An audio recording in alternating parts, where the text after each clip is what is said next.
Like a lot of people, I've been playing around with ChatGPT and having a lot of fun with it. And one thing I've realized is it can write code, and I was kind of curious about the type of CSS that it would write.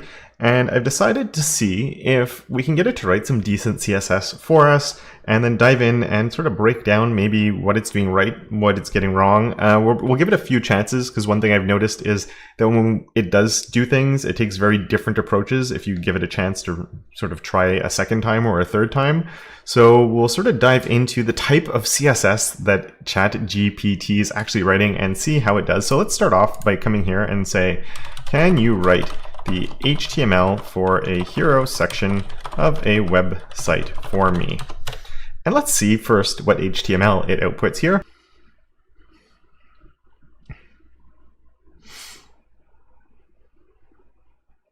Alrighty there, so there's the HTML. Let's copy this code, and what I've already done is we've fired up VS Code already. I'm ready to go, and I was going to do something where I competed against it, so we have AI versus Kevin, but I'm not going to do that. But let's go, and this should be on my local host. And then saving that, we can see what we got here, which is this. Not a bad start. Obviously, the hero image itself is broken, but hey, look, it actually put alt text, which isn't great, but we have something. It's there, I guess.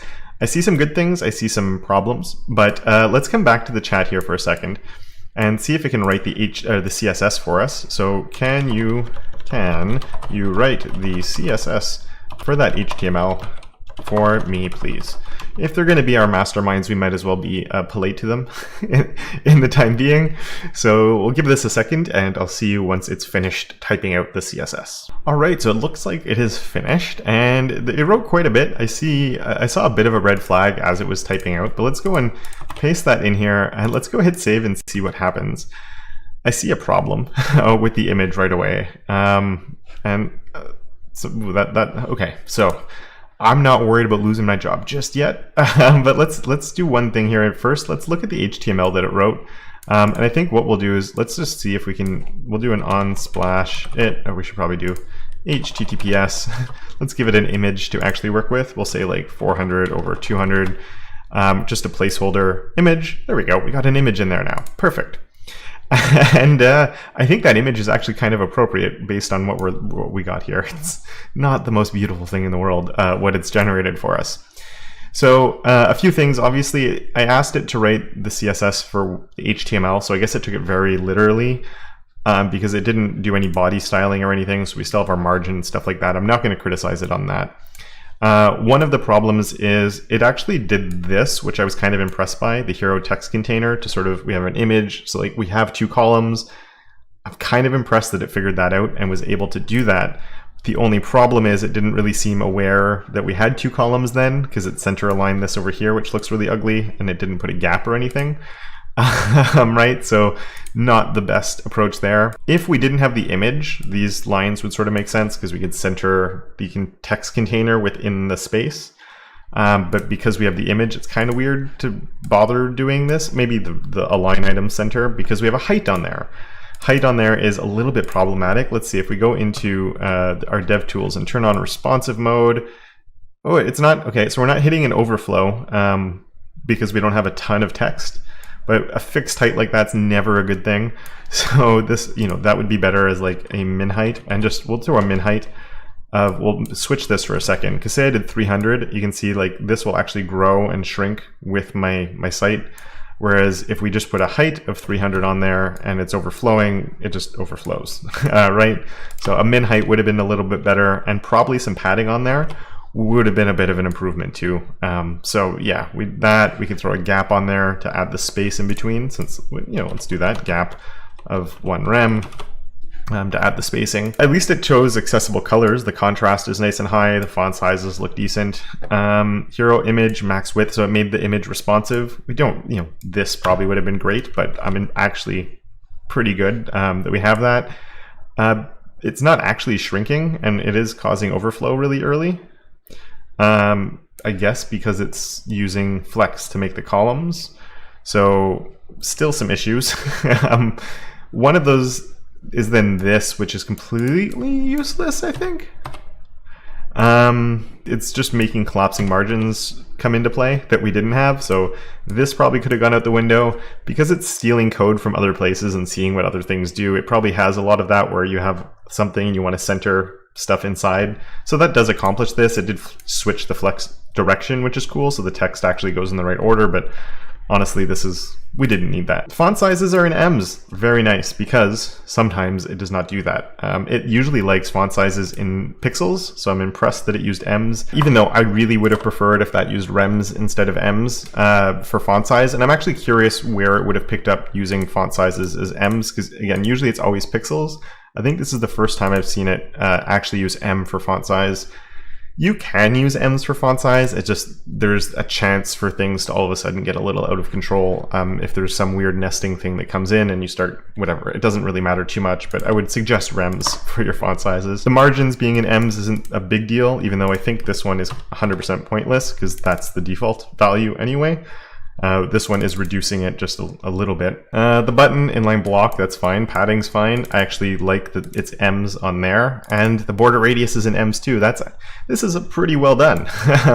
We even have the cursor pointer, even though it was a link. It probably doesn't know that, so it doesn't have that reference or why it would do any of this. The color switch, obviously it's not as aware of the colors. Sorry, I want to turn off. It's not as aware of the colors, so it doesn't really know that that's actually matching the background. Or maybe it does know that, it just doesn't realize that's a bad idea.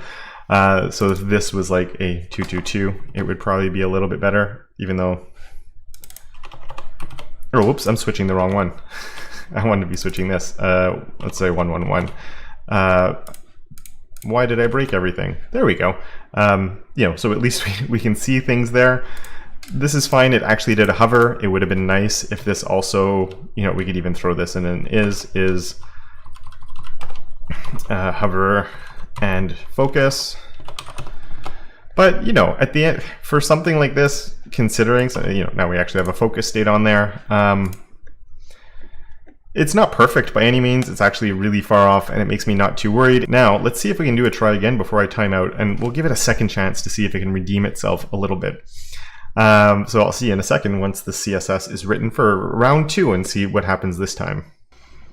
All right, so it is done. You'll notice it says 3 on 3. I ran into a network error on the second one, but it looks like we finished this time.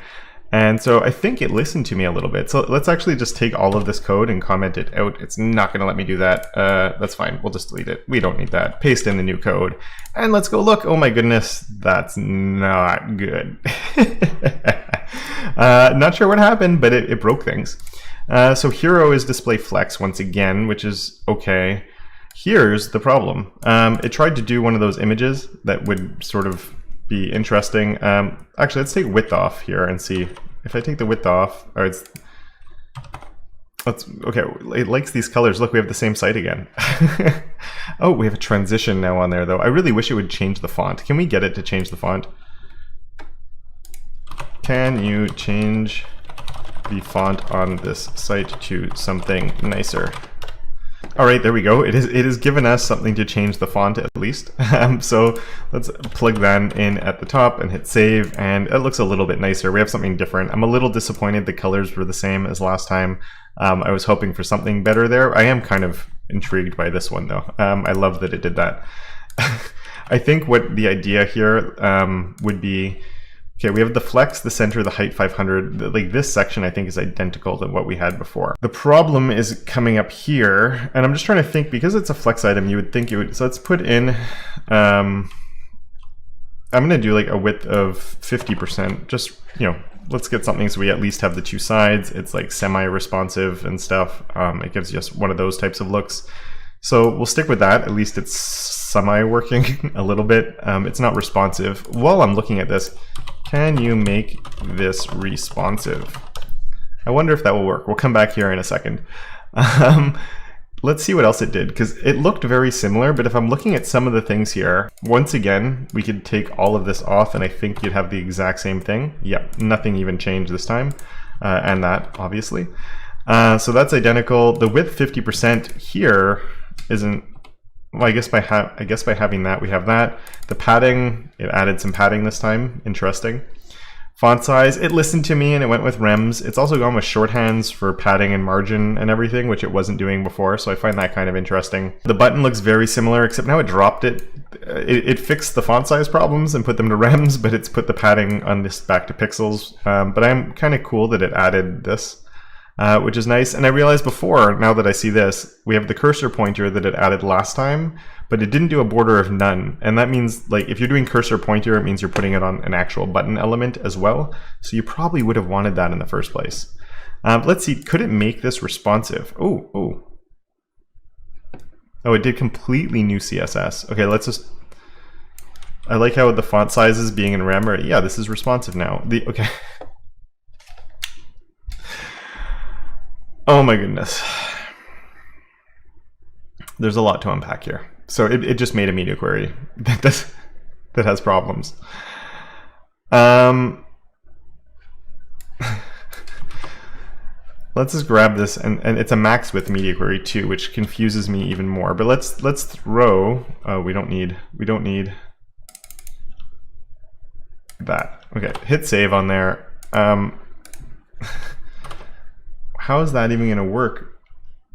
I don't know what the plan of it was. We're just changing the height from what it was to a max of 300, which, as we saw before, can actually cause overflow. So probably not what you want to do. The face palm before was this. This is like one of those classic, like, it's not doing anything things. People love declaring with 100%. There's no reason to declare with 100%.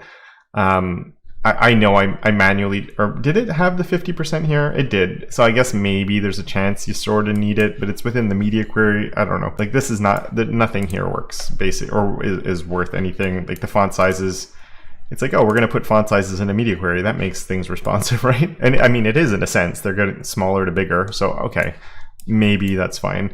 Except it's in the max width, so we're doing desktop first, which whatever, you know, I would have liked if it had actually made it like stack and actually made something a little better here.